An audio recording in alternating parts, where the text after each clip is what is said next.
নমস্কার বন্ধুরা, নবদিগন্ত চ্যানেলের পক্ষ থেকে আপনাদের সকলকে জানাই স্বাগতম।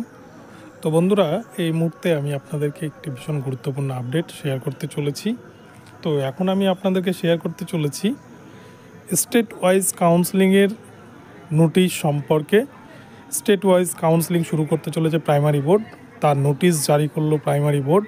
তো এই ভিডিওর মাধ্যমে আপনাদেরকে বিস্তারিত এই সম্পর্কে আমি জানাতে চলেছি। তো তার আগে বলে রাখি, যারা প্রথমবার আমার চ্যানেলে এসেছেন আপনারা অবশ্যই আমার চ্যানেলটিকে সাবস্ক্রাইব করে নেবেন, কেননা এই ধরনের আপডেট আপনারা কিন্তু একমাত্র আমার চ্যানেল থেকে পেয়ে যাবেন। তো চলুন বন্ধুরা, আমরা এবার আজকের আপডেটটি প্রথম থেকে শেষ পর্যন্ত বিস্তারিত দেখে নিই।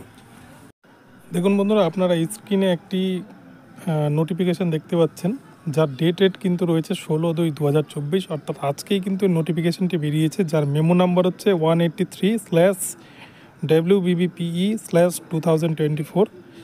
দেখছেন ওপরে বড় করে নোটিফিকেশান লেখা আছে। এখানে লেখা আছে pertaining to counselling of empanel candidates of state wide merit list medium wise and category wise who have not been empanelled in the relevant district wise panel medium wise and category wise.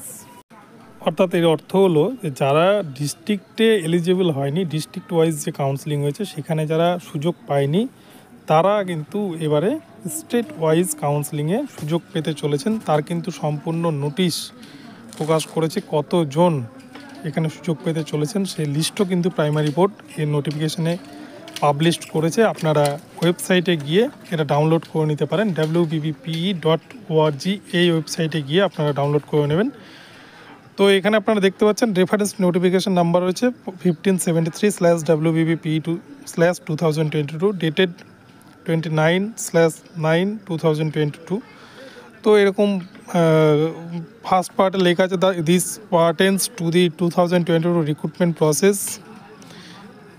তো আপনারা যদি নিচে চলে আসেন 4 নম্বর পার্টে কিন্তু লেখা আছে candidates must bring the following documents with them in original with a self attested copy of each at the counselling venue. অর্থাৎ ক্যান্ডিডেটদের কোন কোন ডকুমেন্টসগুলো নিয়ে যেতে হবে সেটা কিন্তু এখানে উল্লেখ করে দেওয়া হয়েছে, এবং তার সাথে এক কপি সেলফ অ্যাটেস্টেড কপিও কিন্তু নিয়ে যেতে বলা হয়েছে, যেমন অ্যাডমিট কার্ড অফ টেটের admit card, download document of TET qualification, TET pass certificate যেটা ডাউনলোড করেছিলেন আপনারা নেট থেকে, অনলাইন থেকে, অ্যাডমিট কার্ড অফ মাধ্যমিক পরীক্ষা সার্টিফিকেট, অ্যাডমিট অথবা সার্টিফিকেট, এটা এজের জন্য, এজ প্রুফের জন্য, মার্কশিট অ্যান্ড সার্টিফিকেট অফ মাধ্যমিকের মার্কশিট সার্টিফিকেট, এইচএসের মার্কশিট সার্টিফিকেট, এবং এছাড়াও 2 ইয়ার ডিএলএডের বা স্পেশাল এডুকেশন ডিএড যাদের রয়েছে তাদের মার্কশিট সার্টিফিকেট, এবং marksheet certificate BA, BSc, BCom etcetera যদি কেউ বিএ দিয়ে থাকেন তার সেখানে লাগবে।